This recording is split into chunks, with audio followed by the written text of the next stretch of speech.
Day she came, a Devata with her mansion, alighted, went up to the venerable elder monk Mahamoggallana and paid homage to him.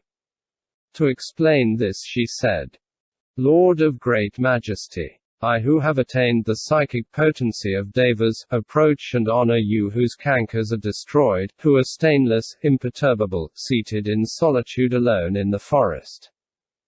The elder asked her, You of golden color, radiant, of great renown, with divers ornaments, from a mansion alighted, surrounded by a throng of nymphs, who are you, lovely Devata, who are honoring me? Questioned by the elder she spoke 4 verses. I, Reverend Sir, am a Chandali. Urged by you, by the hero, I honored the feet of Gautama, worthy one, widely famed. When I had honored his feet, deceasing from birth as a Kandali, I arose in a mansion, lovely in every respect, in Nandana.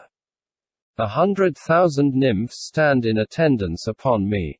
Among them all am I preeminent and supreme in beauty, fame and long life. Mindful and self-possessed, having done much good I come, Reverend Sir, to honor the sage pitiful toward the world. Again, a verse was added by the recensionists. When this had been said, the Chandali, grateful, acknowledging what had been done, having honored the feet of the worthy one, disappeared then and there. And the venerable elder monk Mahamoggallana described this event to the Lord Buddha.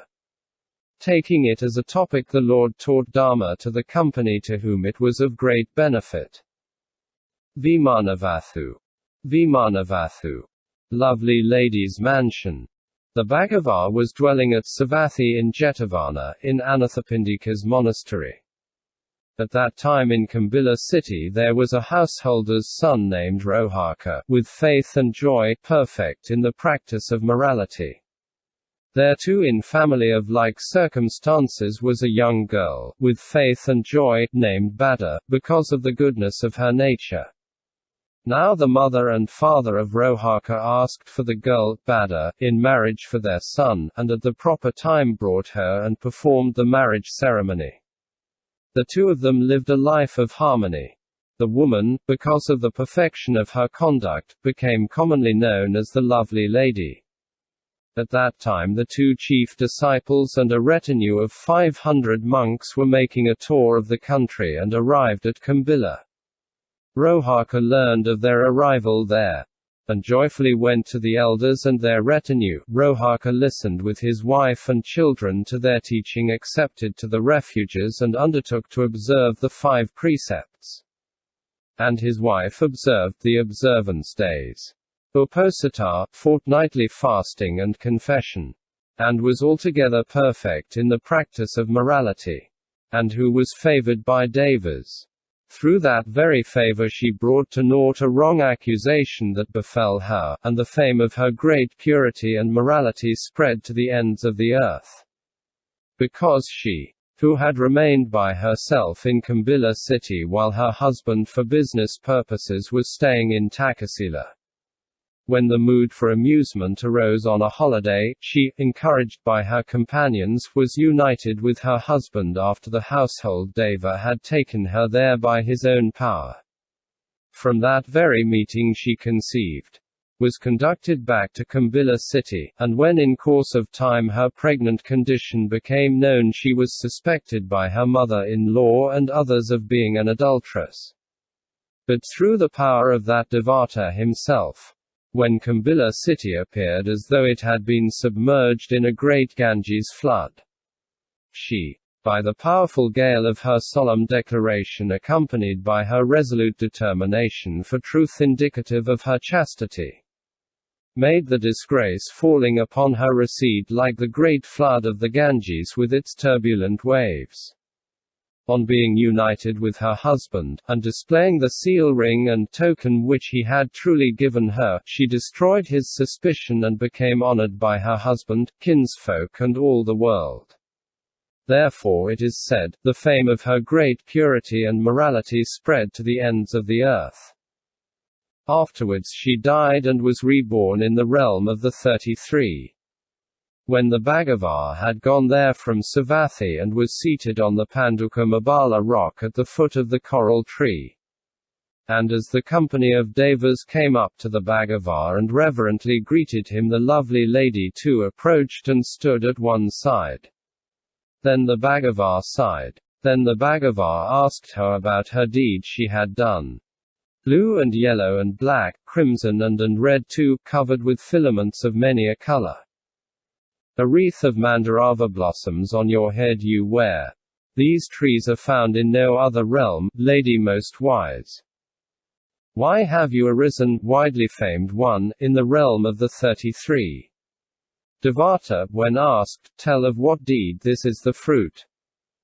That Devata, questioned thus by the Bhagava, answered with these verses. In Kambila they knew me as lovely lady, a laywoman follower. I had faith, was possessed of practice of morality, always delighting in liberality. Clothing and food, lodgings and light I gave to the upright with devout mind. On the 14th, 15th and 8th of the bright fortnight and on a special day of the fortnight well connected with the eightfold, I observed the observance. Uposatha, fortnightly fasting and confession. Always self-controlled by the practice of morality, refraining from killing of creatures, and restrained from lying speech.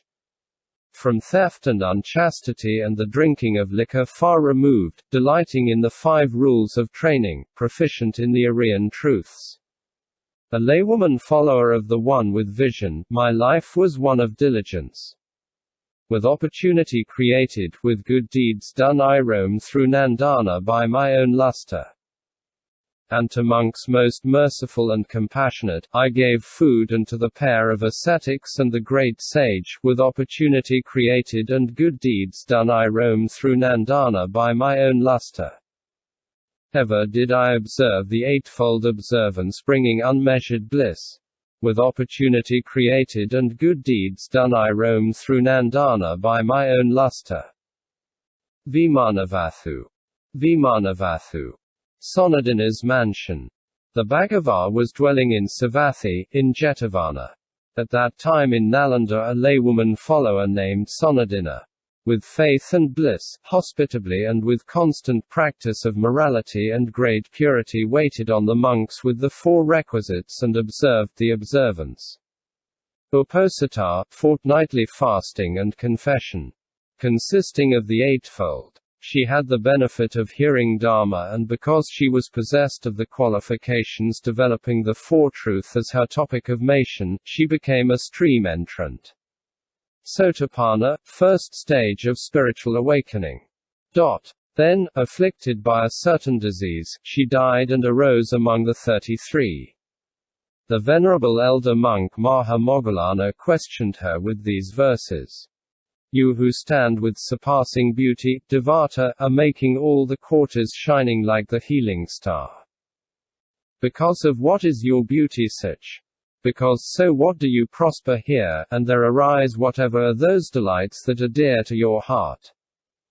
I ask you, Devi of great majesty, what merit did you perform when you were born a human being? Because of what is your brilliant majesty thus, and your beauty illumines all the quarters.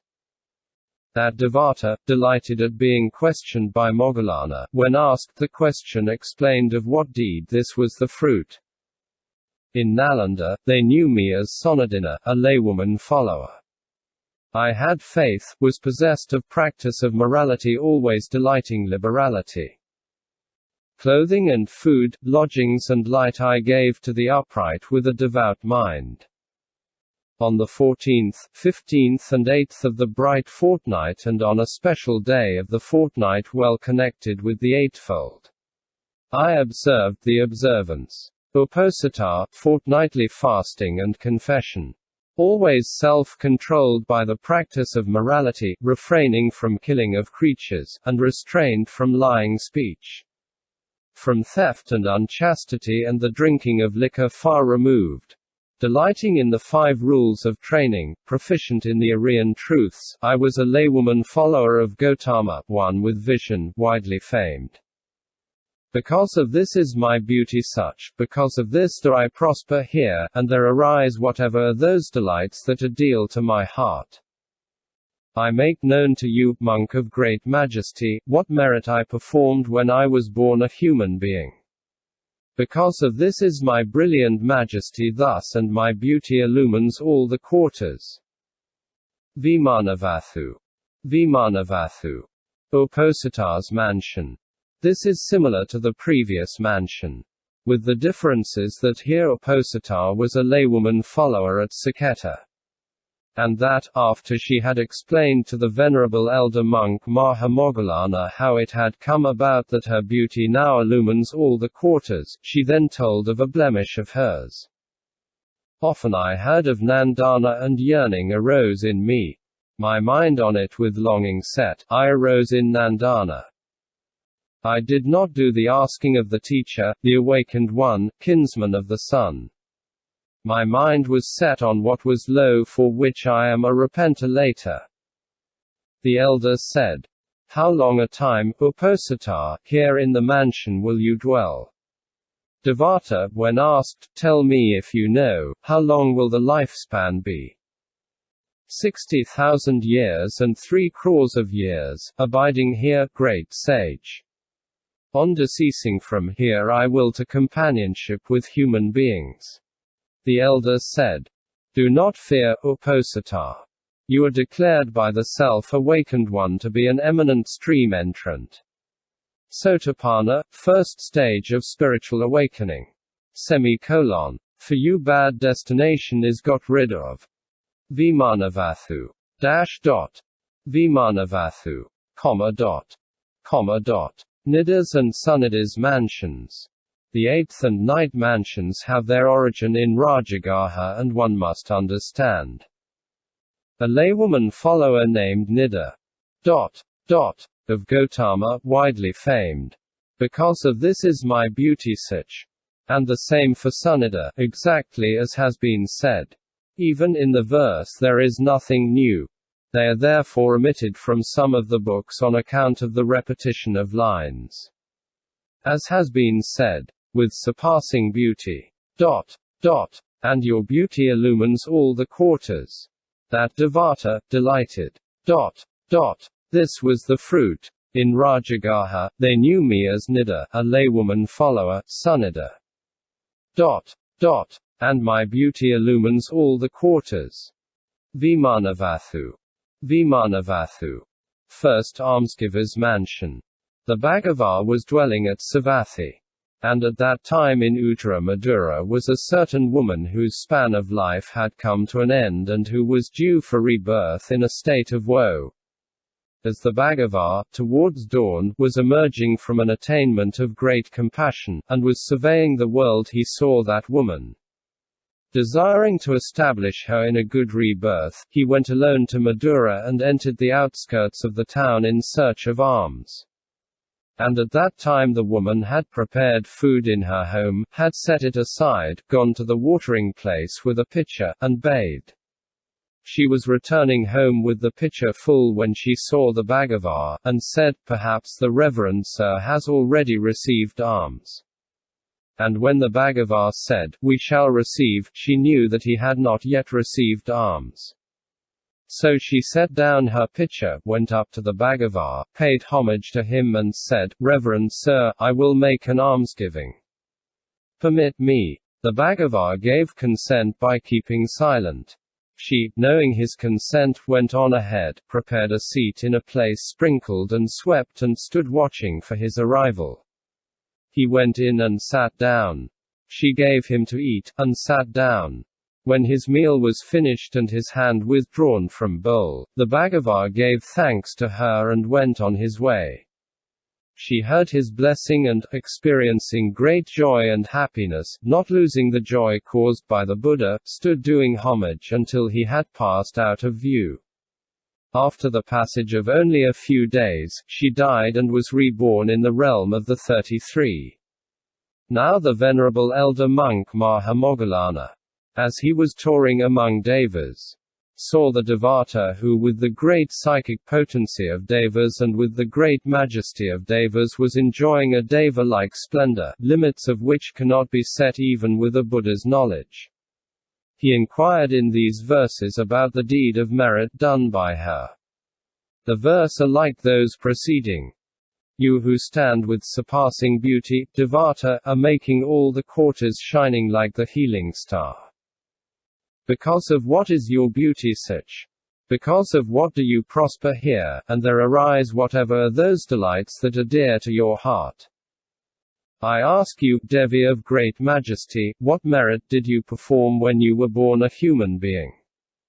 Because of what is your brilliant majesty thus, and your beauty illumines all the quarters? That Devata, delighted at being questioned by Moggallana, when asked the question explained of what deed this was the fruit. When in a former birth I was born a human being among men in the world of men. I saw the awakened one without defilements, serene in mind, without confusion, to whom I, with joyful mind, gave alms with my own hands. Because of this is my beauty such, because of this do I proper here and there arise whatever are those delights that are dear to my heart. Because of this is my brilliant majesty thus and my beauty illumines all the quarters. Vimanavathu. Vimanavathu. Second almsgiver's mansion the same as the previous mansion, except here the Bhagava was at Rajagaha, and the woman gave alms to a monk without defilements, serene in mind, without confusion.